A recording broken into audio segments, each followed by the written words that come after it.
आज का हमारा टॉपिक है कैश रिजर्व रेशियो। अब मान जानते हैं कि कैश रिजर्व रेशियो होता क्या है। जो भी पैसा बैंक में डिपॉजिट होता है that is called a total demand deposit. जो भी टोटल डिमांड डिपॉजिट बैंक में जमा होता है, मान लीजिए बैंक में 10,000 रुपये जमा हुए हैं, तो इस 10,000 रुपये इसको हम बोलते हैं टोटल डिमांड डिपॉजिट। इसमें से कुछ परसेंट बैंक पैसे को रिजर्व में रख देता है। मान लीजिए हमने 10% रिजर्व में रखा दैट इज़ 1,000। तो ये जो 1,000 रुपये हैं ये हमारा क्या है, ये बैंक रिजर्व में रखता है। This is reserve money. और ये कहाँ पे रखता है बैंक? आरबीआई के पास।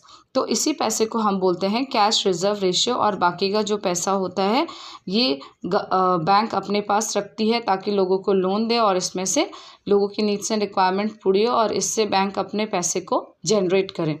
तो it refer to certain percentage of total demand deposit that has to be kept as reserved with RBI, जिसको आरबीआई के पास रखे रहना पड़ता है एक रिजर्व रेशियो के रेट पे। अब इन्फ्लेशन क्या है?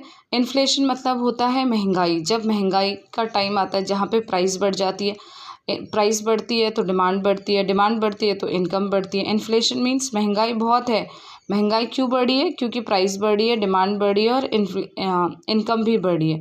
तो CRR cash reserve ratio in inflation में क्या होता है, आरबीआई कहती है लोगों से कि पैसा निकालो। यहाँ पे इस वाली सिचुएशन में लोगों के पास बहुत ज़्यादा पैसा होता है।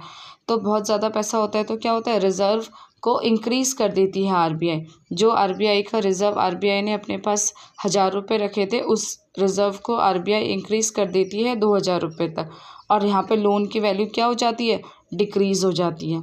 ठीक है, डिक्रीज़ होने के बाद मनी की सप्लाई क्या होती है, ऑटोमेटिकली कम हो जाती है। मनी की सप्लाई कम हो जाती है तो क्या होगा, मनी की सप्लाई कम होगी तो परचेजिंग पावर कम होगी, परचेजिंग पावर कम होगी तो डिमांड कम हो जाएगी, डिमांड कम होगी तो प्राइस भी कम हो जाएगा और it arises the situation of inflation. Inflation problem control में आ जाती है यहाँ पे। इसका मतलब हमारी इकनॉमी में स्टेबिलिटी आ जाती है। इकनॉमी में स्टेबिलिटी कब आती है, जब इन्फ्लेशन की प्रॉब्लम में स्टेबिलिटी आ जाती है। इन्फ्लेशन और हमारे आरबीआई में जो भी हमारा कैश रिजर्व रेशियो है वो इक्वल रेशियो में आ जाता है।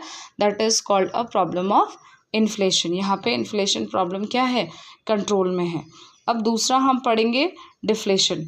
डिफ्लेशन क्या है? इन्फ्लेशन मतलब होता है महंगाई का दौर। जब महंगाई का दौर होता है तो सारी चीज़ें बढ़ जाती है। नेक्स्ट हमारी प्रॉब्लम आती है डिफ्लेशन। डिफ्लेशन मतलब जब मंदी का टाइम होता है। जब मंदी का टाइम होता है तो लोगों के पास पैसा नहीं है।